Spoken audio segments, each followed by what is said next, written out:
Ladies and gentlemen, here from the CasaBlanca Resort and Casino, we present our next bout of the evening, 145-pound weight division, and our referee once again will be Jason Trevino.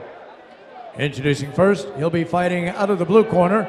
He's wearing the black trunks with gray lettering, and he makes his debut in the ring this evening, representing Wand. Here is Chris Barden. His opponent across the ring wears the black trunks with white trim. He too makes his debut in MMA, representing Vadnais Fighting. Please welcome Justin Vadnais. Justin Vadnais. I'm glad that Jake Gutierrez decided to pronounce his name correctly so I would murder it all day. Justin Vadnais with the cornrows, taking on a smaller fighter, so to speak, Chris Barden, excuse me, both of them making their debut here tonight. I'm excited. I think we're going to see some fireworks here with these 145-pounders. Oh, I don't know if they're going to touch him up. You see Chris did the extent of the hand there. Justin just stared at him with dead eyes. He waved him down, huh? Should be pretty good, man. We'll see. Was he rolling his fist? No, he wasn't. Oh, okay, so he didn't have a touch touch him gloves. up. Okay. Good show of sportsmanship. Nice little inside leg kick. Quick movement there on the part of Justin. Very, very quick on his feet. Justin going for the right hand. He's got a guillotine in here. Looks pretty deep. Oh, and he gets on top. Nice side mount here. So yeah, it's going to be tough to choke out his opponent with the guillotine in this position. But nonetheless, he's still hanging on to that head, which is keeping Chris from passing the guard completely and getting to side control, looks like. yeah, He's in half guard now. in half guard now. Holding on to that guillotine. You can hear his corner yelling, just hold on, hold on. Little schoolyard headlock, as Mike Powell likes to call it. Justin looking very relaxed on the ground, though, on the bottom.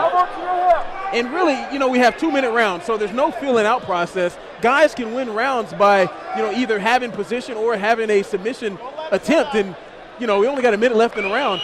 Yeah, in your experience with these amateur fights that are 2 minutes per round, I mean, that's such a big difference between the 5-minute UFC rounds. How effective are submission attempts? Do you just blow out your arms even trying them and then you never get it because the rounds end so quickly? More times than not, being that they're amateur fighters, a lot of guys, if they get a decent submission attempt in, it'll generally go to fruition because a lot of the guys that they're fighting aren't so advanced, so they don't have the ability to fight off a lot of these submissions. More times than not. So Justin here is opening up with his punches a little bit, but they're kind of wild punches. he's putting a lot of mustard on all these punches, but something that Chris is doing, he's turning his back. Look at that. Yeah, Chris seems to be. Oh! Is he out? That's it.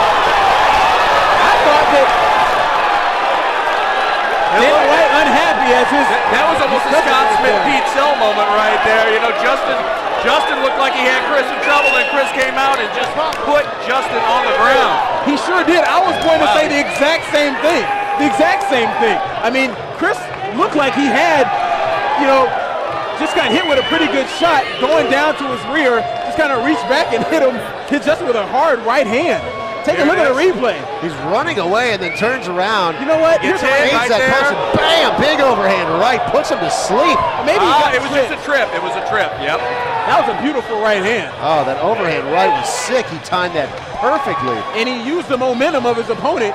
He basically knocked himself out. He ran into the punch. It's the momentum from that. Justin's up. He's on the stool, getting checked out by the doctors right now. Looks like he's all right.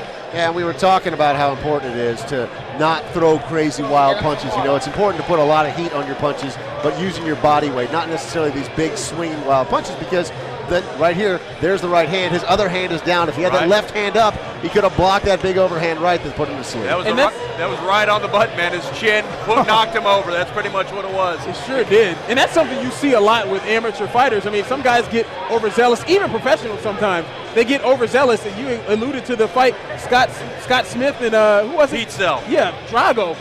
Got over anxious trying to take a guy out and got hit with a shot and ended it. Yeah, in real time there, it almost looked like it could have been a simultaneous knockout because they were clashing so hard, and it's easy for me to sit in this position and go, oh, you know what? Right here, he should have kept his left hand up as opposed to getting clocked with that big right. He was winding up for a big right there when he got caught.